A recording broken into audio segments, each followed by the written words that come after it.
hope you're still not over the Brazil draw. I know it's just a draw and it was a friendly, but it kind of felt like a victory in different ways. Is that kind of how you guys took it? I wouldn't say a victory, but I do understand what you mean. It was important for us to get a reaction from the Colombia game, and I felt like we showed that. And it was important for us to also get momentum going into the Copa, and I also felt like we achieved that. So it was a good result. We could have won it, so we were still a bit disappointed we didn't, but we'll take the positives for sure. What finally clicked in that game? I think we just stuck to the game plan more. Greg was big on that after the Colombia game, saying that he felt we didn't respect soccer and we didn't respect the opponents. And I agreed. I thought we definitely showed that against Brazil. We was together, resilient, and as I said, we stuck together. And I felt like against a team like that, that's what you have to do. And we was happy with the result in the end. After the Colombia game, we spoke to Matt, who was just over there, and he said that one of the things he wanted you guys to do better was to carry that intensity but throughout the game, which we know is not easy, especially when you have teams like Colombia and Brazil that will go at you. Is that something that you guys have been working on now, and do you feel like you're kind of there, being that more aggressive team? Yeah, for sure. I think that's just the natural DNA of our group, and that's why I was disappointed we didn't show that against Colombia. So definitely I feel confident within the group. I know that if there's a game that's going to be dogged and we're going to need to fight, I know that the boys will be there. I know we have a lot of players who are up for it. And yeah, that was just the main disappointment with Colombia, but looking forward, we know that we'll put that right going into this tournament. And I know you guys have been together for quite some time now in this camp. Weston says he describes it as intense, and he's probably getting a little tired of some of you. But overall, how have you guys been handling it? I know you kind of balance it with some much needed time off in between, right?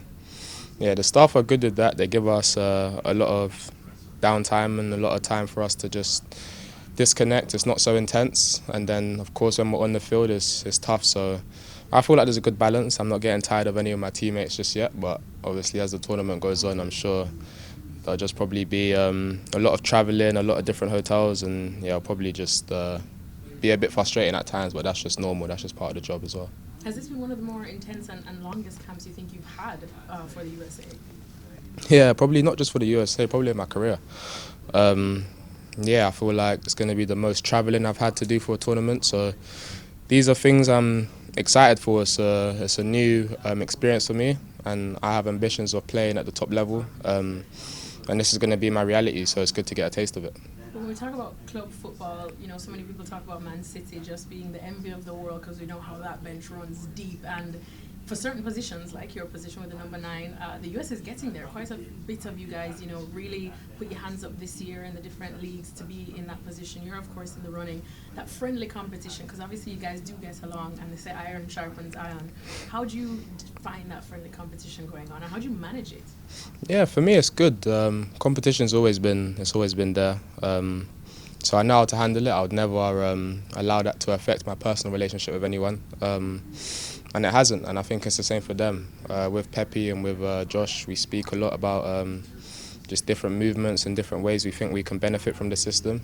And yeah, I would always put the greater goal as the team and making sure we achieve good things in this tournament. So there's no bad blood, just good energy, and we're all supporting each other. Well, everyone talks about this tournament as being a nice dress rehearsal or precursor to the World Cup that's in 2 years. You know, Matt just said this is probably the next best, I guess, along with the Euros, international tournament in the world after the World Cup. Do you guys kind of take it like that? Does, I suppose, the 2026 vision come into play when you step out on the pitch for this tournament? For me personally, no. I feel like the Copa America is, as you said, it's a big tournament within its own right. And it's something that if we're going to need to win, it's going to require our full attention. So I try not to think about 2026. That's going to happen. And yeah, I just try to focus on the now, and I feel like this is a fantastic opportunity for not just myself, but for us as a group to show what we're made of. And of course, this will give us the right momentum going forward, but it's good to just focus on this present tournament. No, thanks so much.